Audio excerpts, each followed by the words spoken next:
dia, queridíssimos seguidores! Mais um vídeo da nossa série da Farmed explicando os assuntinhos. Eu ia fazer um post de IPC, porque as pessoas chegavam pra mim: gente, quem é Pooper? E Kun? E Hempel? E Hanson? Não entendo nada, pelo amor de Deus. Então eu ia fazer um post, só que aí eu percebi que talvez um post acabasse ficando muito restritivo e eu não iria conseguir explicar tantas coisas.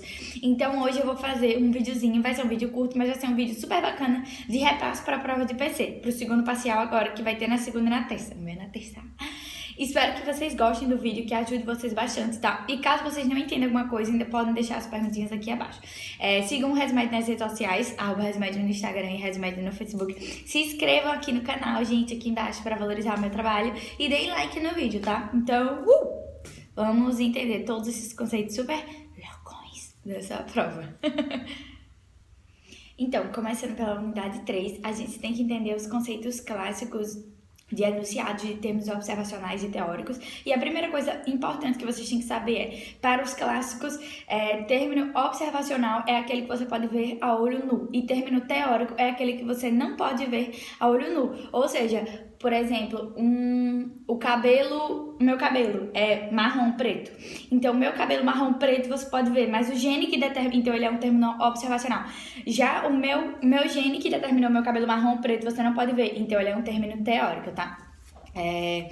Outras coisas, eu tô dando uma olhadinha aqui porque eu fiz uma listinha do que eu tenho que falar pra vocês, senão eu esqueço, gente.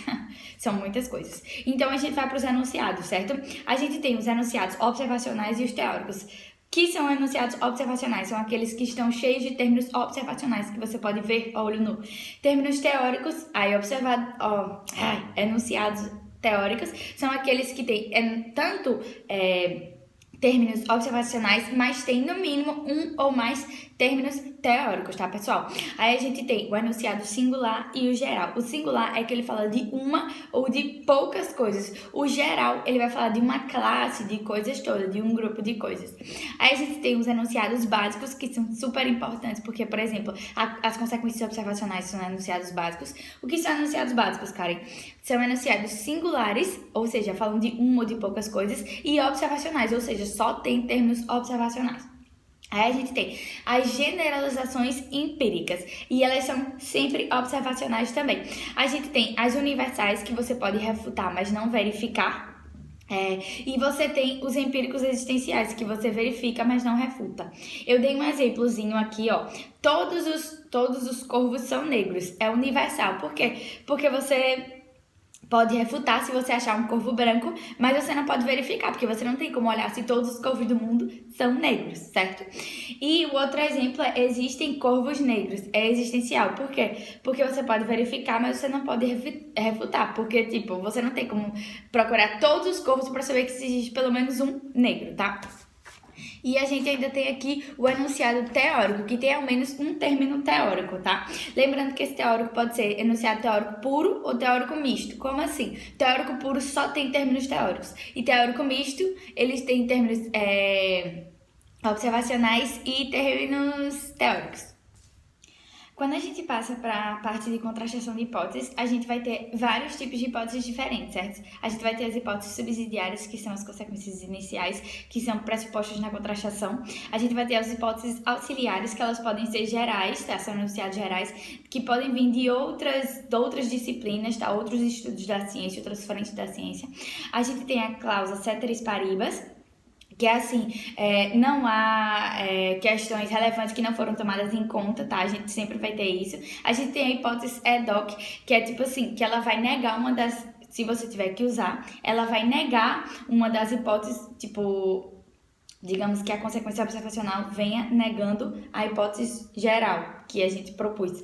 Então, a hipótese ad hoc é uma hipótese que vai vir para salvar a hipótese mãe. Ou seja, ela vai negar, por exemplo, ela vai negar a cláusula ceteris paribus, dizendo que há sim alguma coisa relevante que não foi tomada em conta. Então, enfim, ela vai negar um das hipóteses, pode ser as cláusulas iniciais, as hipóteses auxiliares ou a cláusula ceteris paribus, para que a hipótese fundamental não seja negada, tá, gente? E a gente tem a consequência observacional, que, como eu falei, é o enunciado básico, que é sempre singular e observacional. Então vamos lá, quando a gente entra na unidade 4, a gente vai começar primeiro estudando o empirismo lógico, certo? O empirismo lógico, o que é que a gente tem que tirar daí? Vai ter os primeiros que são os do Círculo de Viena e o objetivo maior era classificar a linguagem científica para poder ajudar a comunicação entre os científicos e entre a sociedade. Outra coisa que a gente tem que tirar, significado cognitivo. Quem vai ter significado cognoscitivo, eu sempre erro isso, cognoscitivo, são os enunciados que forem analíticos ou que forem contrastáveis com a experiência. Outra coisa que a gente tem que tirar daí são os juízos de valor. A gente tem juízo de valor absoluto e instrumental. Juízo de valor absoluto, gente, é aquele que vai dizer, que vai mostrar um desejo pelo qual quer se atingir um objetivo, o desejo de se atingir um objetivo. E ele não tem significado cognoscitivo. Já o enunciado, o juízo de valor instrumental, ele vai mostrar os meios para que se atinja aquele objetivo, se atinja aquele desejo. E ele sim tem significado cognoscitivo. Depois a gente tem Carnap e as elucidações. Primeira coisa é saber que o tratamento de Carnap para as elucidações tinha por objetivo os conceitos, tá? E o que são elucidações, Karen? Elucidação é você trocar um conceito ambíguo, que é o explicando, por um conceito não ambíguo, que é o que você vai substituir, é o explicatum. Certo? Para você fazer as elucidações não são chamadas de errôneas ou corretas, elas são chamadas de adequadas ou, no caso, mais adequadas ou não adequadas, certo? Então, quais são os 4 critérios que a gente tem que ter para elas serem mais adequadas ou não? Eu deixei anotadinho aqui, como eu falei. Similitude, tá? O explicatum tem que ser o mais perto do conceito do explicando possível, tá, gente? Lembrando que não é um sinônimo, tá? É diferente. Uma elucidação não é você dar um conceito e nem você explicar. São coisas distintas.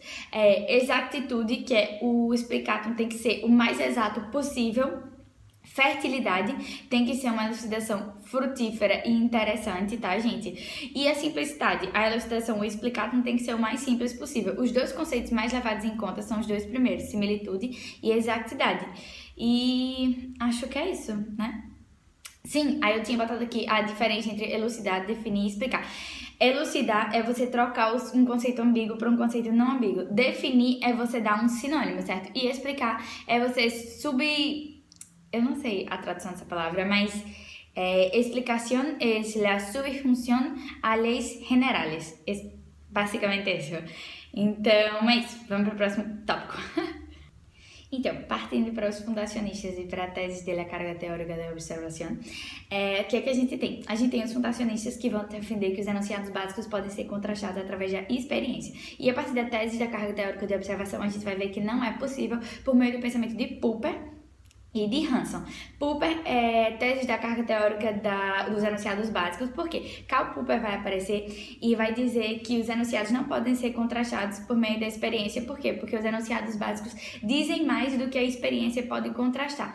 Como assim? Porque como os enunciados básicos estão formados por términos universais, e esses términos universais se aplicam por meio de comportamentos legaliformes, tipo, que aquele objeto vai ter aquele mesmo comportamento sempre, você não tem como comprovar. Então, esses termos só vão classificar teoricamente, então a base empírica não é verificável.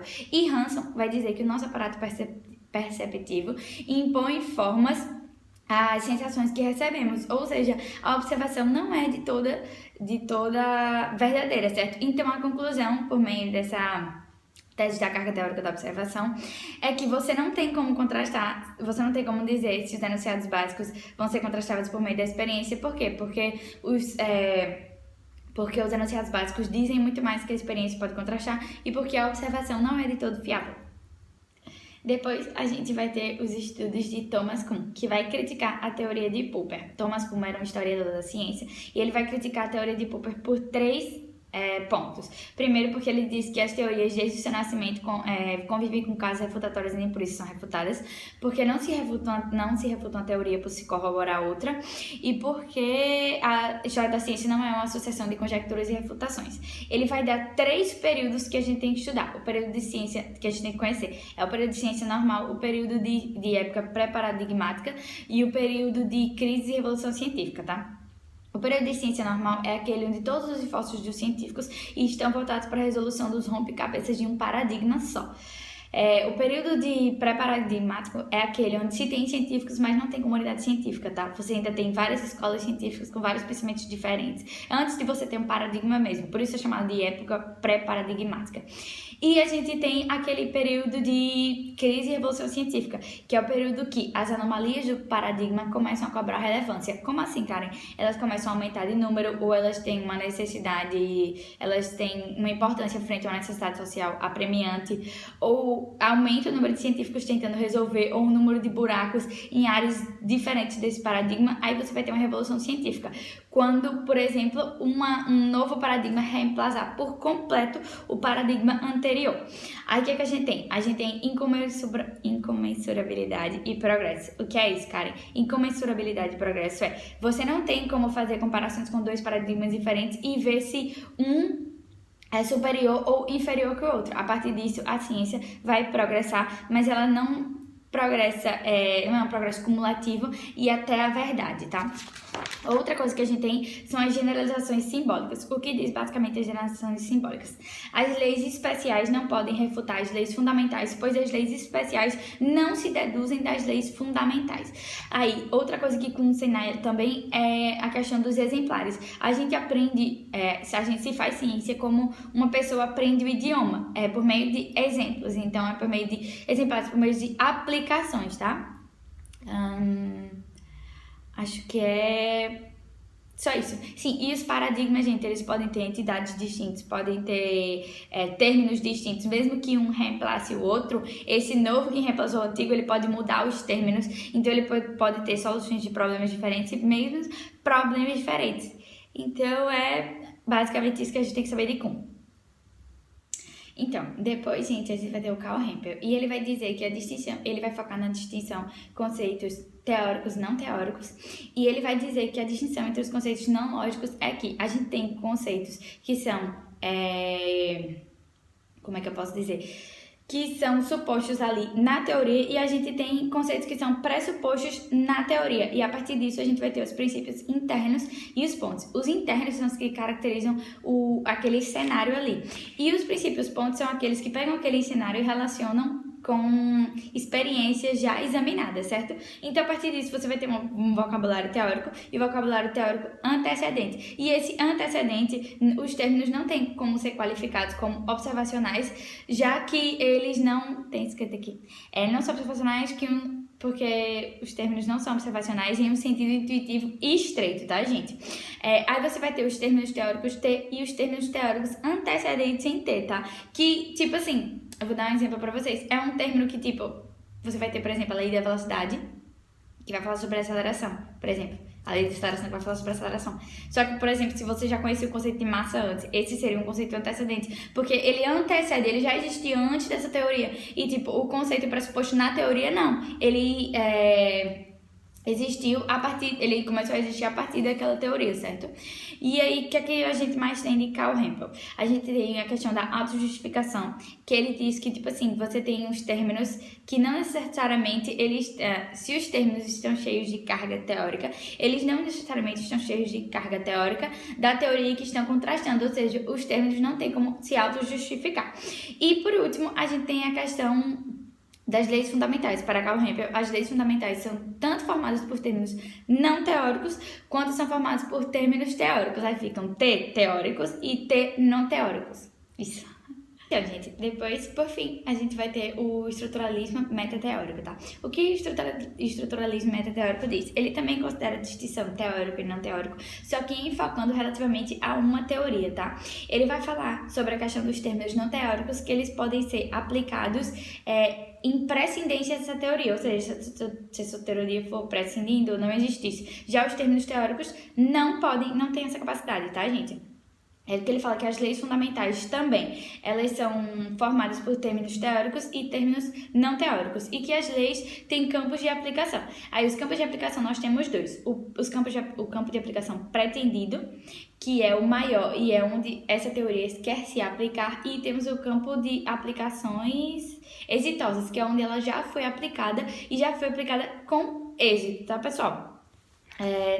Depois, a gente tem também que eles señalam também que o meio de aprendizado é por meio dos exemplares, que as leis fundamentais, elas não se aplicam diretamente ao mundo, e por isso a função delas é servir de guia para a construção de leis especiais, só que essas leis especiais também, ao serem contrastadas e negadas, elas não refutam a lei fundamental, tá? Então, enfatizando que as leis fundamentais servem de guia para a construção das leis especiais, porém as leis fundamentais não são refutadas pelas leis especiais, tá, pessoal? E as leis fundamentais e as especiais, elas formam uma rede teórica, tá? Outra coisa que ele señala também é que a contrastação de teorias é distinta da contrastação de hipóteses, tá? Então é isso, queridos. Eu sei que deve ter ficado um vídeo longuinho, mas eu espero que vocês tenham gostado do vídeo, que possa ter ajudado. Se vocês não entenderam alguma coisa, volta. Eu sei que eu falo rápido e assim, acaba sendo muito assunto, então eu acabo falando bem mais rápido que o normal. Volta alguma coisa se não entendeu e deixa alguma perguntinha aqui, tá? Então, um beijão. Eu espero que vocês possam realmente render essa prova e sacar a maior nota aí pra poder já promocionar e já ficar livre da matéria e agora ter férias, esperando o próximo quadro, tá? E qualquer coisa já sabem, se tiver com vergonha de mandar a pergunta aqui, manda por direct no Resumed, tá? E deixem um like, gente, compartilhem o vídeo, mostrem pros amigos, para valorizar o trabalho, tá? Então um beijo e até a próxima!